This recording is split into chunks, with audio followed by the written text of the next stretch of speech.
À mon sens, l'élu local idéal, c'est l'élu local qui a la capacité à asseoir et à animer une gouvernance territoriale légitime. Cela suppose trois choses. La première, c'est qu'ils mettent l'éthique au cœur de la décision et de l'action publique. La deuxième chose, c'est qu'ils consacrent les pouvoirs et les ressources dont ils disposent, qu'ils les consacrent à l'intérêt général et exclusivement à l'intérêt général. La troisième chose est qu'ils puissent donner une véritable utilité sociale aux institutions qu'ils incarnent. Placer l'éthique au cœur de la décision et de l'action publique, c'est simplement mettre les valeurs au cœur de son mandat. Bon, cela veut dire que l'élu local, et particulièrement l'exécutif local, doit incarner et promouvoir des valeurs, les valeurs sociétales, mais aussi les valeurs institutionnelles et républicaines. Cela veut dire d'abord avoir une certaine intégrité vis-à-vis de la chose publique, des ressources publiques. Mais c'est promouvoir la transparence, l'équité, la justice dans toutes les décisions qu'il prend et dans toutes les actions qu'il entreprend. Cela me semble fondamental. Et à contrario, l'élu modèle, c'est vraiment l'élu qui se garde de toute promotion des contre-valeurs, notamment la corruption. Je pense que c'est un problème fondamental de la gestion publique, mais c'est aussi la promotion du non-respect des engagements et de la parole donnée. Je pense qu'il est fondamental pour un élu local et a fortiori pour l'exécutif local de toujours respecter ses engagements, de respecter la parole donnée qui doit être sacrée lorsqu'on incarne, lorsqu'on exerce un mandat public. Dans la vie de tous les jours simplement, mais a fortiori quand on incarne une institution, quand on a un mandat public. C'est vrai, comme le disait l'illustre Seigneur Cheikh Mbacké Gaïndé Fatma, seul Dieu a la puissance et la capacité de faire tout ce qu'il dit. Mais faudrait-il que nous humains, qu'à chaque fois que nous nous prononcions, que derrière, que ça soit sous-tendu par une volonté inébranlable de donner corps à son engagement, ce qu'on dit. Donc cette volonté, si elle existe, certainement le Tout-Puissant pourra nous aider à réaliser ça. Donc je pense que ça c'est fondamental donc, pour un élu local. C'est aussi donc de consacrer toutes les ressources et tous les pouvoirs à sa disposition pour satisfaire l'intérêt général. C'est-à-dire donc que l'élu local, son mandat doit être dédié au bien commun. Et ça veut dire simplement qu'il doit être aux antipodes de cette pratique, cette conception qui voudrait que lorsqu'on arrive à certaines stations, que l'on se serve. Je crois qu'un élu, en général, l'élu local en particulier, c'est quelqu'un qui doit servir et non se servir. Ça doit être sa préoccupation. Au quotidien, dans ses décisions, dans ses actions, il doit se dire, est-ce que je sers l'intérêt général ou est-ce que je suis sur un intérêt partisan ou simplement sur un intérêt purement individualiste. Et à partir de ce moment, il doit faire le choix justement de satisfaire l'intérêt général. Parce que c'est ça qui est fondamental, c'est ça qui le lie à tous ceux-là qui ont voté pour lui et qui placent bien entendu un espoir à lui. Parce que si la démocratie locale, la gouvernance locale de façon générale ou la décentralisation sont plébiscitées un peu partout dans le monde, c'est que potentiellement l'on pense, et à juste titre, qu'on peut, à travers ces politiques publiques, satisfaire l'intérêt général, notamment l'intérêt particulier donc, du niveau local. Et enfin, le troisième élément, ici, c'est, comme je disais, de s'assurer que les décisions que l'on prend, les délibérations et les actions, l'action publique, ont une utilité sociale. Ça veut dire que l'élu local doit être concentré et préoccupé par la délivrance de services publics. Des services publics de façon efficace et efficiente. Cela semble essentiel parce qu'au finish, il faut s'assurer que, à travers ces politiques publiques de base, comme on dit, que l'on est en train de répondre aux besoins, aux aspirations donc des populations et à tout point de vue. Sur cette question, je voudrais d'abord clarifier. La question de la citoyenneté et de la citoyenneté locale, elle interpelle à la fois les gouvernants et les gouvernés.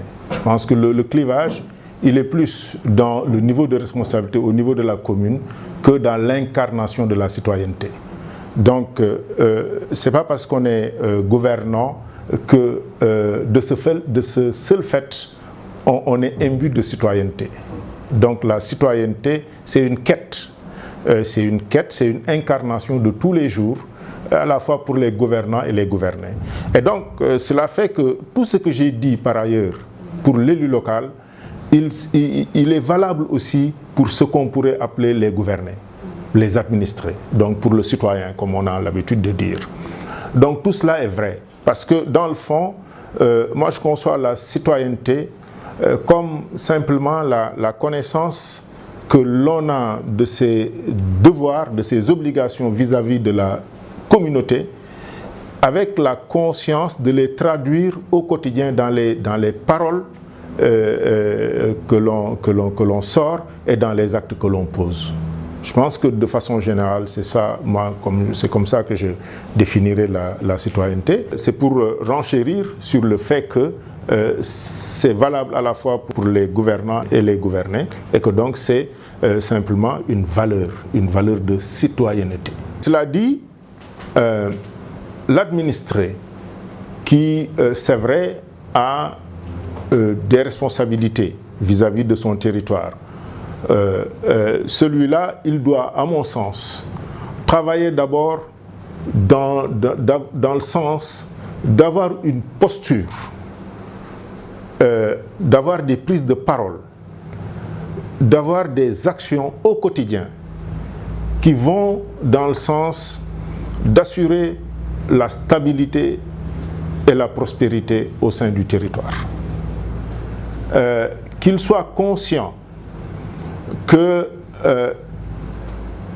il ne peut pas y avoir de salut individuel dans un chaos collectif. Et donc, sa première obligation, c'est de jouer collectif avec l'ensemble des acteurs du territoire en prenant conscience que leurs destins sont liés et que c'est dans la prospérité collective que individuellement nous pourrons trouver le bien-être individuel et familial. Donc cela me semble essentiel. Si le citoyen le comprend, ça implique pour lui l'obligation de participer à toutes les initiatives, donc au niveau local, qu'elles soient économiques, sociales, politiques, environnementales, culturelles, bref, qu'ils participent à tous les domaines de la vie sociale, de la vie territoriale, donc pour lesquels donc la participation citoyenne est attendue. Donc il faudrait qu'ils participent. Il faudrait également